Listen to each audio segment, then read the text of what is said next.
Yeah, hey guys. Thank you very much, Julius, for having me here. And After, thank you so very much. I've got 20 minutes, so I will not bore you with too many details. Probably when we're having our back and forth, you guys can ask as many questions as you want about maybe my personal life or any other stuff that you might want to do. But I think I'd like to get into some meat and potatoes, given the fact that where the world is right now, the economy of the world all over is just basically headed down. It will go down until it hits threshold, then it will start coming up again. The problem is that as it's going down, trading budgets are also going down with it. People's willingness to invest in themselves. It's ironic that it's when they need to invest in themselves the most that people tend to cut the budget on personal development and all of those kinds of things. So the question is, when we're living in times like this, what do we do? All right, what do we do? Because the truth of the matter is, some of us are going to have it really hard. But there's some people that no matter what happens, come rain, come shine, the opportunities are just going to be consistent, okay? And I'm hoping that in the 20 minutes that I have to just basically share, and then of course, when we're having questions back and forth, I might be able to distill that for us. But I want to share some distinctions that hopefully would help us think better about what we are doing out there in the marketplace. But before I get into that, two major concepts that are very important. For every single one of us here, we need to understand this concept of what I refer to as the threshold of wealth. According to the World Bank, currently the threshold for wealth world over internationally, okay, is 150,000 US dollars, meaning that it's from 150,000 US dollars that they start to think of you as within the top 10% of people across the world who have resources. The threshold of poverty for a family of four is 32,000 US dollars. And for any person who is single, okay, you're single, you're your own, you're just responsible for yourself. Threshold of poverty is 15,000 US dollars a year. Now, these numbers are very important because in our space, most people earn lower than 50,000 US dollars a year. And I'm not just talking about those of us in Nigeria. For most people in Nigeria, a lot of people don't even reach the 2030. Across the world, most people in our fields never do above 47,000 US dollars. And the reason why, the primary reason why, is because we come at this with a very funny mindset, okay? I've been in this space and I've seen people label themselves as coaches. I've seen people label themselves as trainers and facilitators and all of that. But those identities, the very fact that we stay inside of those identities and lock ourselves inside of those identities, they're the reason why we lock ourselves away from opportunities that would help us cross the threshold. And make no mistake, crossing that threshold is important because until you are above that, okay, until you are above that, you're not actually considered as a business across the world. In the UK, until you're above 80,000 pounds in revenue, they don't consider you a business. And the equivalent of that in the US. So, I mean, okay, so it's important because out there are people with all kinds of agendas. Every single one of us, we have individual agendas, but how do you compete with someone who is talking absolute nonsense, is ruining people's lives, but has a budget for ads of 10,000 US dollars a day? How do you compete? Okay, so it's important for us to get above this threshold so that we can start to do that. And in order for us to do that, we need to understand that our job in this space is to think, to sell, and deliver. That's it. You do the thinking, you do the selling, you do the delivery. If you do these three things well, you're basically recession-proof. You are economy-proof, more or less. So the question is, how do you do that? Well, let's talk about the thinking first. Every single one of us here, to a very large extent, the way we approach the markets we put ourselves in a situation where we are easily, very, very easily commoditized. In other words, unless you have a very strong relationship with your client, it is very, very likely that they can replace you with another trainer, they can replace you with another facilitator. It's a terrible place to be. All right. So what we need to do is start to rethink the way we look at ourselves in the marketplace and start to create a toll gate position for ourselves. In other words, when people think about their future, you are the gates that they have to pass through to move from here to the future that they have for themselves. And the way for you to do that is to reorganize your intellectual property. And you can't do that if you're thinking of yourself just as a trainer or as a facilitator. Okay, you've got to think of yourself as an entrepreneur who has expertise that can be delivered as a speaker, as an author, as a trainer, as a mentor, as a facilitator, as a coach, as a service, as retail products, as brand products, all of that from intellectual property. And this intellectual property that I'm talking about cannot come from the market.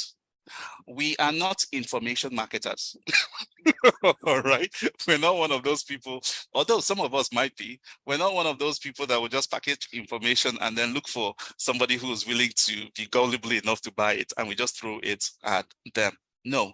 Every single person here, to a very large extent, will be somebody who wants to make a difference, who wants to make a difference in people's lives, who actually wants to be involved in actually transforming people's lives. So that means that whatever it is that you're selling in the marketplace, no matter what your expertise is, the basis for that intellectual property has to be your values. Okay, now this is very, very important. When you're running a regular business, they tell you that you have to niche. You have to understand what your niche is and then narrow down to a niche and all of that. And for a business, that is great. When you're offering products like this, that's great. But when what you are selling is yourself, that advice will burn you out faster than anything else. You will get tired, you will get frustrated, you will feel like you're boxed up in something and that you're not actually free. So we can't come from the place of market. What we have to do is come from a place of message. And that place of message has to be locked in our most predominant values. Okay, so when you think about yourself, what's the most important thing to you in life, in the marketplace? What are you really, really, really, really obsessed about? What's really, really important for you? So for me, it's power. And when I talk about power, it's about the ability to produce any kind of result that I want when I want to produce that result. And so because that's what's really important for me, that is what determines, that is what colors the way I message. So if I walk into an organization and I am doing something in the space of emotional intelligence, it's mainly about being intelligent enough to be in control of your results. If I'm doing something in the space of customer service, it's primarily about being in control of yourself enough to produce any result with any customer, irrespective of how they feel about the organization. Okay, but that messaging starts to differentiate me from every other person out there in the marketplace. That's one thing. Now, when you decode or break down your highest value, so in my own case, power, for instance, if you take that and you break it down and say, okay, look, what makes up power? And I say, okay, for me, power is a function of mastery, what I know. It's a function of relationships, it's a function of money, it's a function of systems, it's a function of me being able to manage my mind and emotions.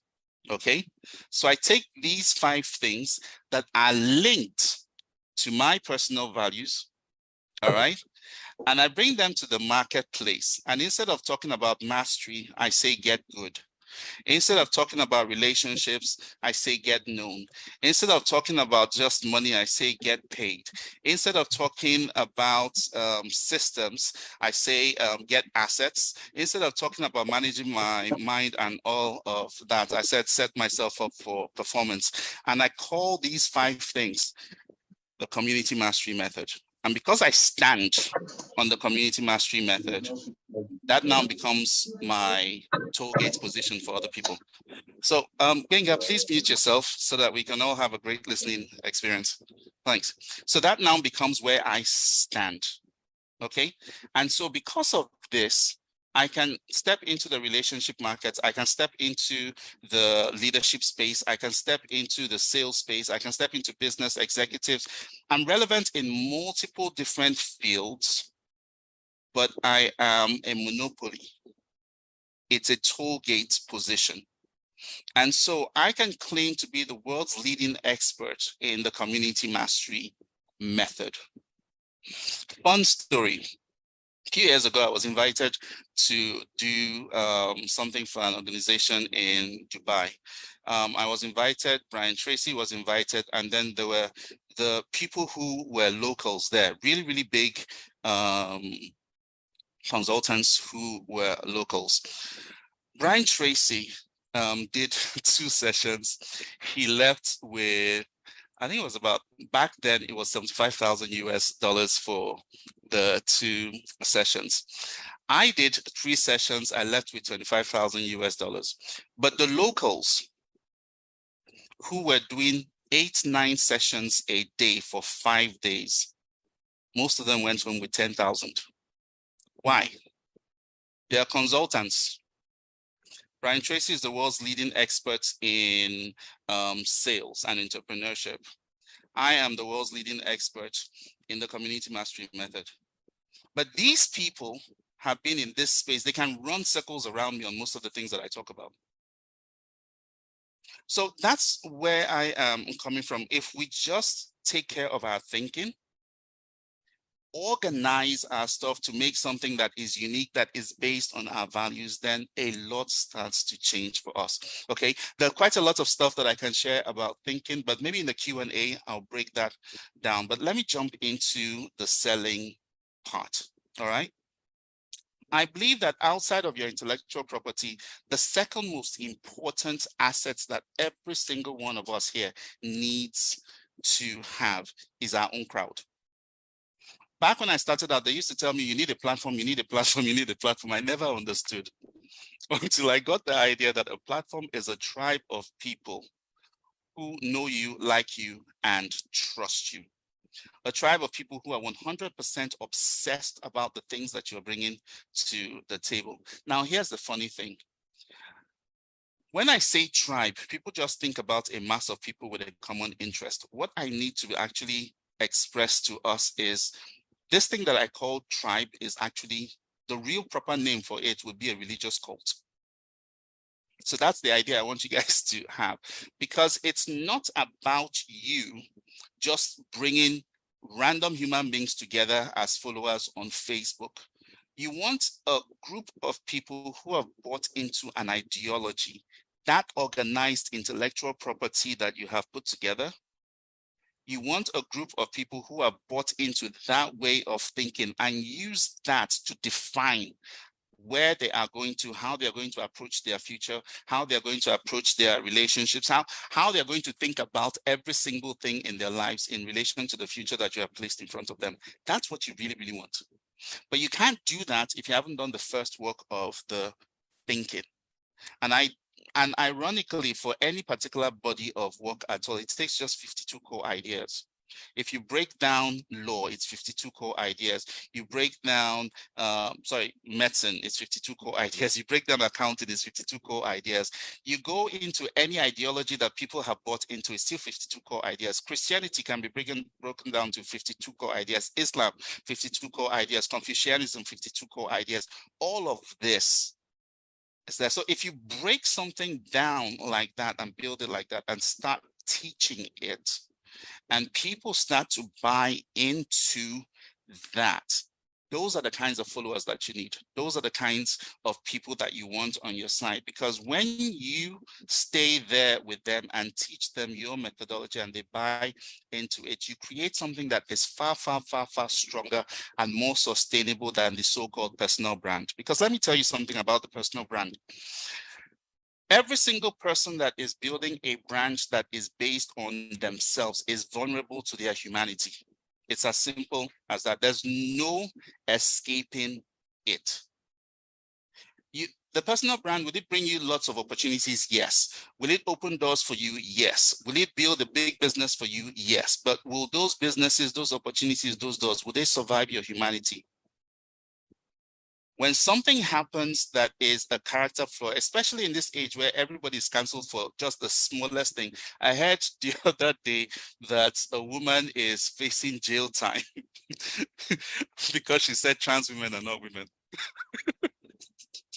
You know, no, don't get me wrong. I have no problems with that, but it's the world that we live in, okay, where we're supposed to have rights, we're supposed to have opinions, but your opinions are only relevant until so and so line.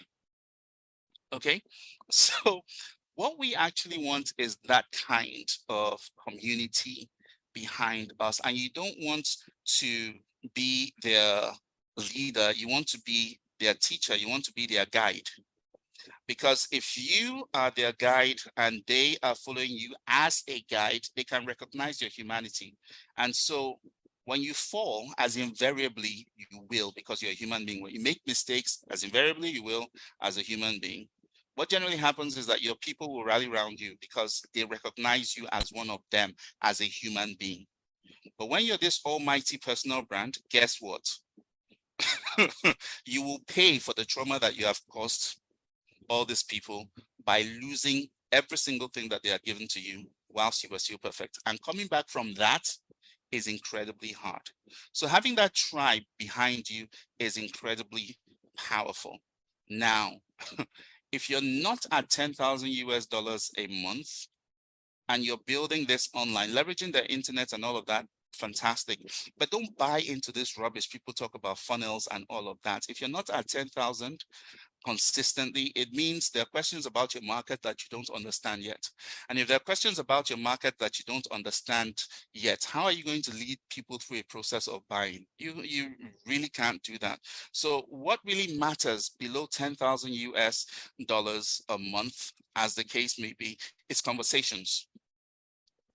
It's conversations. And when you have a tribe of people who know, like, and trust you, conversations becomes very, very, very, very easy to have. Hey, Terry. Hi. Thank you for muting. All right. So conversations become very, very, very, very easy for you to have. And these conversations is usually about three basic things. And the reason why it's about these three basic things is because we want conversations that deliver value. People use this word value a lot. What is value? Most times people can't really say, okay? But value is when you are able to provide three things for people. You're able to provide them with clarity, you're able to provide them with confidence, and you're able to provide them with capability. When you have these three things together, you say you have, people feel like you have provided value. You walk into an organization and you're working with the organization, you provide them with clarity concerning the future, you give them a sense of confidence that they'll be able to get from point A to point B, and you give them the capability to do that, they will bring you back because that is valuable. So we want to be able to have conversations that demonstrate that to our people. And when we do that, because you need to understand that every organization, every human being looks at the future with a sense of fear, with a sense of uncertainty. We feel like we're alone. We feel like we are incapable, especially if we have really, really big dreams. All right. And when you have somebody that is able to turn your confusion to clarity, is able to turn your seemingly sense of inability to a strong sense of capability, and the confidence that they have comes from their relationship with you. You have locked down that person in their heads. You own real estate in their heads. They can't really go anywhere. And when you start to think from that point of view, you build relationships in the marketplace that protect you for life. You are no longer just a trainer. You're no longer just a facilitator. You're a strategic advisor relevant to the future of this organization or this individual. Very important. Again, questions about the sales side of things, I'm open to answering them, but let's jump into the delivery side of things so that in my, I think I have about 3-4 minutes before my 20 minutes is up.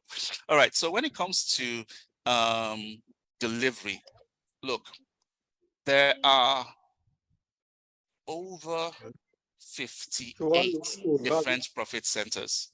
Oga Shegun James and Harrison, no, not Harrison. Shegun, please mute yourself. Thank you very much.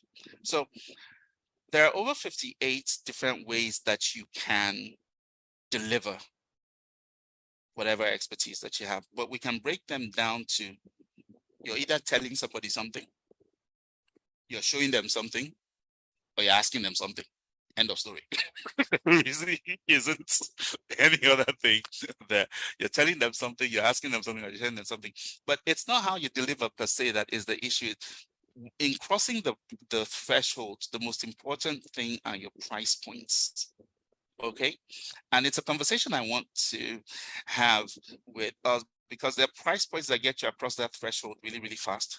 And there are price points that hold you back. And it really doesn't matter what's happening in the economy because look, people are spending money. People without money are spending money. The whole thing is we need to understand that this thing that you want them to spend on is valuable. In other words, it's relevant to the future, gives them clarity about that future, gives them confidence about that future, gives them capability about that future.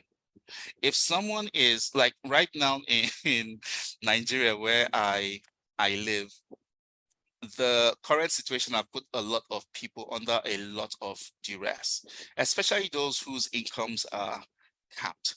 And so they're looking for answers, but they have been burnt many times by people who say, oh, I'm going to help you do this and this. They've been burnt by all kinds of scams and all of that. So people are wary. Okay. But if you think about it, it's the exact same kind of situation and mood and overall state of things that people are feeling now. It's exactly the same as what happened in 2020. The anxiety, the fear, all of that is there.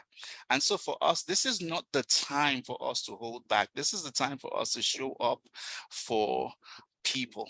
And by delivering, by consistently going out there and speaking and authoring and training and mentoring and facilitating and coaching for free and also for paid, because delivery is also a very, very powerful form of marketing. When you demonstrate the fact that you can help somebody by helping them, it's easy for the person to now want to invest in themselves through you. Okay, so to wrap things up, if there was anything at all I wanted you guys to take away from what I have shared so far is that, look, if you do the work on your intellectual property, okay, in every field there's leverage. I don't know why we think that in our own there can be leverage. In business, they say you produce once, you duplicate and you sell often. Why don't you just sit down, really, really do the thinking once and then leverage it in 1,001 multiple different ways?